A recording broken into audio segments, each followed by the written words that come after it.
고통을 당하고 있는 성도님을 찾아갔습니다.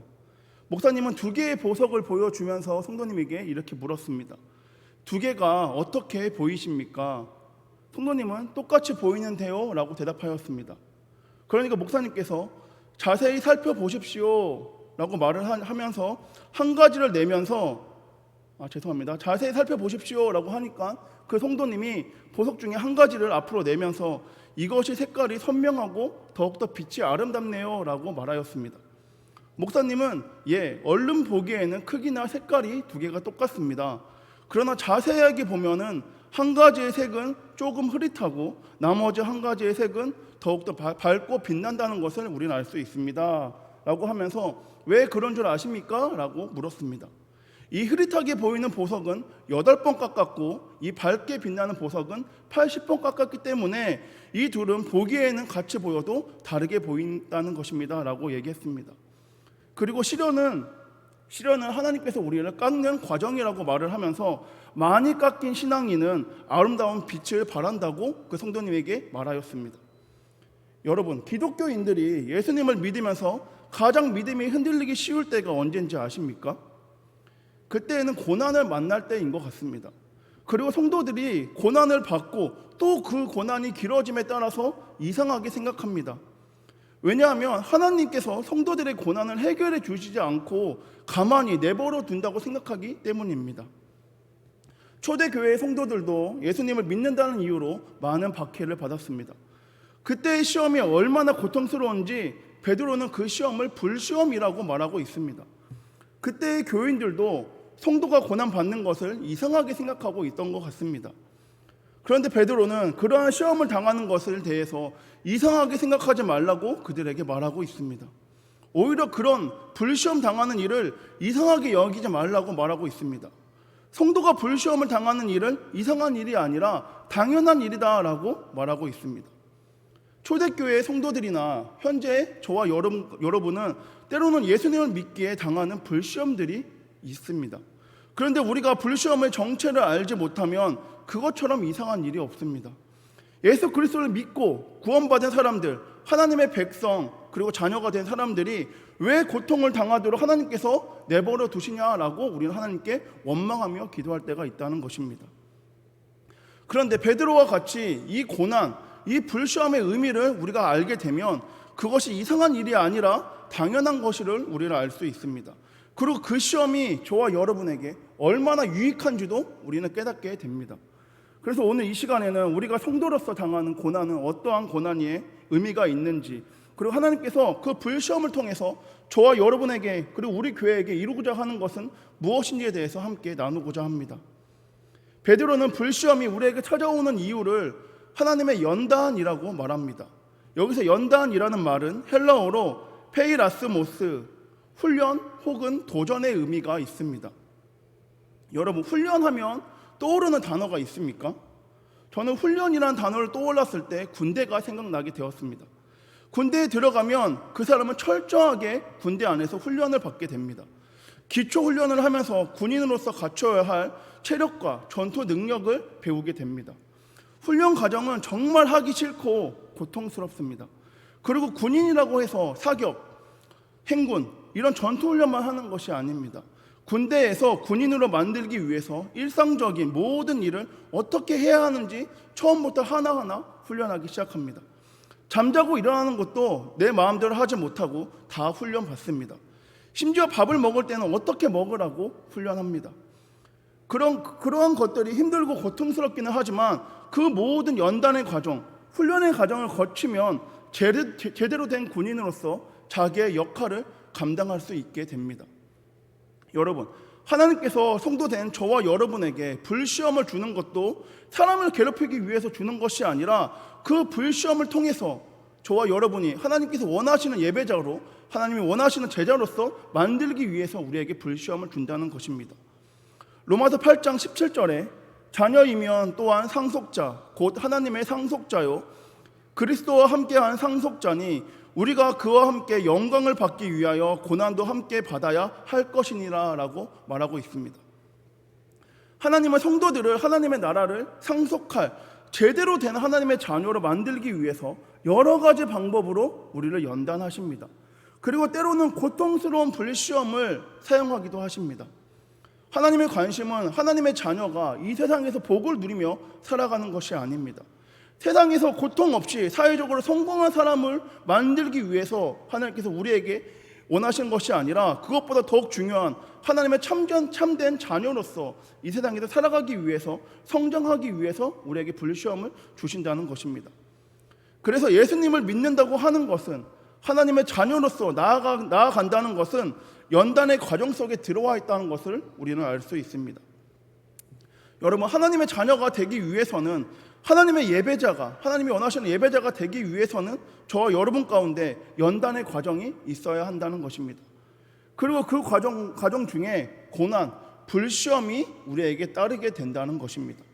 다니엘서 3장에 보면 유대에서 바벨론 포로로 같이 잡혀온 세 친구의 이야기를 우리는 볼 수 있습니다. 바벨론 느부갓네살 왕이 금으로 된 신상을 만들어서 바벨론 두라 평지에 두고선 모든 나라에게 명하기를 악기 연주 소리가 들리면 그 금신상에 절하라 라고 명령하였습니다. 또한 그렇게 하지 않으면 즉시 맹렬히 타는 풀무불에 던져 넣겠다라고 선포하였습니다. 그런데 이 세 친구 사드락과 메삭과 아벤느고는 그 신상에 절하지 않았습니다. 하나님의 백성이 어떻게 우상에게 절한다라고 하면서 하나님의 믿음을 저버리지 않고, 믿음을 저버리는 것은 죄악이라고 생각하기 때문에 그 세 친구들은 절하지 않고 풀무불에 들어가기로 결심하였습니다. 그런데 왕이 이제라도 금신상 앞에서 절을 하면 불에 넣지 않겠다고 말하자 그 세 친구는 왕에게 이렇게 말하였습니다. 우리 하나님이 우리를 맹렬히 타는 풀무불 가운데서 능히 건져내시겠고 왕의 손에서도 건져내실 것입니다. 그리 아니하실지라도 왕이여, 우리가 왕의 신들을 섬기지도 아니하고 왕이 세우신 금신상에 절하지 아니할 줄 아옵소서라고 말하였습니다. 여러분, 비록 이 세 친구는 하나님을 믿는다는 이유로 불시험, 고난과 연단을 당하고 겪게 되었지만 그들은 시험을 통하여 자신들의 믿음을 더욱더 확실하게 말하였습니다. 여러분, 예수님을 믿게 되면 다른 사람들보다 더 많은 고난을 받게 됩니다. 예수님을 믿지 않으면 당하지 않아야 할 고난도 우리는 받게 되는 경우도 있습니다. 그럴 때 그 고난을 이상하게 생각할 수도 있지만 도리어 하나님께서 나를 하나님의 자녀로서 인정한 것이고, 그리고 온전한 하나님의 자녀로서 만들고자 아주 당연한 우리가 연단의 과정에 있다는 것을 알게 되면 그것 또한 우리에게 더욱 큰 은혜로 찾아온다는 것입니다. 여러분, 지금 고난과 연단 가운데 계십니까? 여러분 삶 가운데 하나님을 믿는다는 이유로 불시험과 연단이 여러분에게 찾아오고 계십니까? 그 모든 고난과 연단 가운데 예수님의 이름으로 승리하길 원합니다. 하나님을 믿는다는 이유로 사람의 생각으로 이해되지 않는 불시험이 계속적으로 나에게 찾아올지라도 하나님을 외면하고 부인하지 않고 그 시험으로 인하여 나를 더욱더 연단시킬 하나님의 계획 가운데 기대하며 믿음으로 나아가 승리하길 소망합니다. 하나님께서 하나님을 믿는 자, 하나님의 이름으로 나아가는 자를 잊지 않으시고 항상 우리와 함께한다는 것을 믿고 나아가는 저와 여러분, 우리 한성 공동체 모두가 되길 소망합니다. 오늘 본문 13절을 보면 오히려 너희가 그리스도의 고난에 참여하는 것으로 즐거워하라. 이는 그의 영광을 나타내실 때에 너희로 즐거워하고 기뻐하게 하려 함이라 라고 하였습니다. 13절에 베드로는 고난에 참여하는 것으로 즐거워하라, 기뻐하라 라고 말하고 있습니다. 여러분, 고난의 사전적인 의미는 괴로움과 어려움을 아울러 이르는 말입니다. 그럼 베드로는 괴로움과 어려움이 왔을 때 왜 기뻐하고 왜 즐거워하라 라고 말하고 있는 것일까요? 베드로가 말하는 것 같이 이 고난에 대해서 예수님께서도 말씀하셨습니다. 누가복음 6장 22절과 23절을 세번역 성경으로 읽어드리겠습니다. 사람들이 너희를 미워하고 인자 때문에 너희를 배척하고 욕하고 너희의 이름을 악하다고 내칠 때에는 너희는 복이 있다. 그날에 기뻐하고 뛰놀아라. 보아라, 하늘에서 받을 너희의 상이 크다. 그들의 조상이 예언자들에게 이와 같이 행하였다라고 예수님께서 말씀하셨습니다. 여러분, 어떻게 고난을 당하면 기뻐하고 뛰놀 수 있습니까? 그럼에도 불구하고 베드로나 수많은 성도들은 그 고난 속에도 기뻐하고 뛰놀 수 있다고 간증하고 있습니다. 바울은 로마의 지하 감옥에 갇혀서 자신의 운명이 어떻게 될지 모르는 상황 가운데서도 감옥 밖에 있는 자유인이었던 빌립보 성도들에게 주 안에서 항상 기뻐하라, 내가 다시 말하노니 기뻐하라 라고 편지를 보냈습니다. 바울은 감옥에 있으면서도 기뻐하는 생활을 할 수 있었기 때문에 빌립보 성도들에게 어떠한 상황에서도 기뻐하라 라고 말할 수 있었다는 것입니다. 그럼 어떻게 고난 속에서도 이렇게 기뻐할 수 있었을까요? 먼저 베드로는 고난을 당하는 자들 위에 하나님의 영광의 영이 함께 하시기 때문에 기뻐할 수 있다라고 말하고 있습니다. 구약에 다니엘이 사자굴에 들어갔을 때 천사가 그와 함께 하였습니다. 다니엘의 세 친구 사드락과 메섹과 아벳느고가 풀무불에 떨어졌을 때 신들의 아들 같은 이가 와서 그들과 함께 했다고 말하고 있습니다. 또한 스데반 집사가 복음을 증거하다가 죽임을 당할 때에 성령 충만하여 하는 하나님의 영광과 그리스도께서 그 우편에 계셨다는 것을 우리는 성경을 통해 알 수 있습니다. 여러분, 하나님을 믿는 자들은 고난을 당하는 것이 중요한 것이 아니라 그 고난 가운데 성령 하나님이 함께 하신다는 것을 더욱더 중요하다는 것입니다. 고난 가운데 성령 하나님의 능력을 힘입어 승리한다는 것이 더 중요한 것입니다. 그런데 여기서 승리라는 말은 사람들이 생각했을 때 승리, 전쟁에서 이김 이런 것이 아니라 하나님의 뜻대로 이루어진다는 것, 하나님의 방법으로 역사하는 것을 뜻하는 것입니다. 다니엘과 그 친구들, 스데반 집사는 자신들의 이익을 위해서 하나님을 믿은 것이 아닙니다. 또한 그들은 자신들이 생각하고 있는 승리를 위해서 사자굴과 풀무불, 복음을 전한 것이 아닙니다. 그들은 그저 하나님을 사랑하기 때문에, 하나님을 믿기 때문에, 하나님이 말씀하셨기 때문에 순종함으로 나아갔던 것입니다. 사람들의 생각으로는 이해되지 않는 일임에도 불구하고, 비난받고 조롱받는 일임에도 불구하고 그들은 하나님 말씀 가운데 순종함으로 나아갔습니다. 그들에게는 자신들의 승리보다, 세상의 시선보다 하나님께 영광을 올려드리는 것이, 하나님 말씀 가운데 승리하는 것이 더욱더 중요했기 때문에 그들은 나아갔다는 것입니다. 여러분, 우리가 이 세상에 살아가고 있는 목적은 하나님께 영광을 돌리기 위한 것입니다. 그런데 예수님을 믿는 것 때문에 생활에 위협이 오고 고통이 오고 환난이 온다면 그래도 예수님을 끝까지 붙들 수 있겠습니까? 성경 인물들처럼 다니엘과 그 친구들, 스데반 집사님처럼 나아갈 수 있겠습니까? 편안하게 자기 편리 위주로 신앙생활을 하는 사람들은 하나님께 영광을 돌릴 수 없습니다. 자기 편한 대로 주님을 따랐다가 말았다가, 말씀을 지켰다가 안 지켰다가 하는 사람들이 하나님께 기쁨을 드릴 수 없다는 말은 너무나도 당연한 말입니다. 고난과 역경 속에서도 신앙을 포기하지 않고 주님을 믿기 때문에 찾아오는 그 고난을 마다하지 않고 끝까지 주님이 원하시는 길을 가는 사람을 통해서 하나님께서는 영광을 받는다는 것입니다. 지난 2007년 7월에 분당 샘물교회 단기선교팀 피랍 사건 때에 순교한 배영규 목사님은 순교 때 생일을 마치는 날에 마침 그날이 그의 42회 생일이었습니다. 22명의 지체들과 같이 피랍되었다가 첫 번째 희생자로 선택되어 생을 마감한 그가 다른 형제 자매들에게 마지막으로 남긴 말이 이것입니다. 믿음으로 승리하세요. 그때 그 일로 한국 사회는 정말로 말이 많았습니다. 엄청 욕을 먹었습니다. 그때 하나님도 그들에게 너희는 왜 괜히 공격적인 선교를 해서 나를 욕먹이냐라고 야단을 쳤을까요? 제가 생각하기로는 아마도 하나님은 그날 함께 우셨을 것입니다. 너무도 충성스럽게 생명까지 다해서 하나님을 사랑하고 아프간 민족을 사랑한 당신의 아들 때문에 너무나도 감격하시고 기뻐했을 것입니다. 그리고 하나님의 품에 안겼을 때 잘했다, 착하고 충성된 종아라고 말하며 기뻐하셨을 것 같습니다. 여러분, 세상의 소리와 시선이 중요하지 않다는 것은 거짓말입니다. 하지만 그것이 우리에게 가장 우선적으로 중요한 것은 아닙니다. 우리에게 세상의 소리와 시선보다 더욱더 중요한 것은 하나님의 음성이며 뜻이며 그것은 영원한 의미를 가지고 있다는 것입니다. 세상에서는 아무리 칭찬을 하거나 아무리 욕을 해봤자 얼마 가지 않습니다. 그러나 하나님이 어떻게 보시냐는 영원이라는 엄청난 무게가 담겨져 있습니다. 그러므로 그들이 흘리는 피는 절대 헛되지 않으며 그들이 당하는 고난은 절대로 잘못된 것이 아니라는 것입니다. 여러분, 주님 때문에 그러한 고난을 당하면 기뻐하시길 원합니다. 그 고난 가운데 승리해서 모든 영광을 하나님께 올려드리길 원합니다.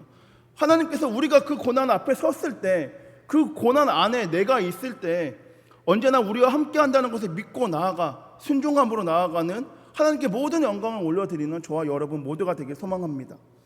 본문 17절과 18절을 보면 하나님의 집에서 심판을 시작할 때가 되었나니 만일 우리에게 먼저 하면 하나님의 복음을 순종하지 아니하는 자들의 그 마지막은 어떠하며 또 의인이 겨우 구원을 받으면 경건하지 아니하는 자와 죄인은 어디에 서리요? 라고 말하고 있습니다. 여러분, 심판의 날은 반드시 찾아옵니다. 본문에 하나님의 집은 교회를 가리키는 것입니다. 즉 심판의 시작이 하나님의 집, 교회로부터 시작된다는 것입니다. 그런데 여기서 하나님의 집, 교회에 대한 심판은 멸망을 시키기 위한 심판이 아니라 하나님의 집을 먼저 정결케 하기 위해서 심판을 하신다는 것입니다. 또한 하나님의 집에 대하여서 심판을 하신다는 것은 그 누구도, 이 땅에 살아가는 그 누구도 심판을 피할 수 없다는 것입니다. 그리고 18절에 의인이 겨우 구원을 받으면 이라고 말하고 있습니다. 여기서 겨우라는 말은 어렵게, 간신히 라는 말이며, 이 단어는 성도들이 구원을 받기 위해서 견뎌야만 하는 고난이 있다는 것입니다. 즉 구원의 길은 하나님을 믿는 자들에게도 어렵고 힘든 고난의 길이라는 것입니다. 또한 이것이 미래를 가리키며 하는 말이 아닌 현재, 지금을 가리켜 하는 말입니다.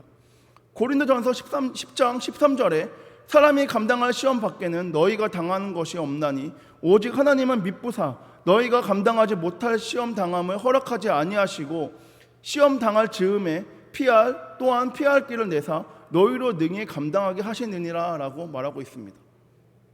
어느 시골에서 힘들게 생활하고 있는 남매가 있었습니다. 그 남매는 신앙생활을 하며 믿음으로 모든 상황을 이기고 있었지만 너무나도 힘들었습니다. 남매는 항상 주여 너무도 힘듭니다, 너무나도 힘듭니다 이렇게 말할 정도로 힘이 들었습니다. 그런데 어느 날 꿈꾸는데 남매가 커다란 십자가를 질질 끌고 가고 있었습니다. 그리고 그때 예수님을 만나게 되었고 남매는 예수님께 이렇게 말하였습니다. 예수님 너무 힘듭니다. 예수님은 목수이지 않습니까? 이 십자가를 조금 잘라주세요.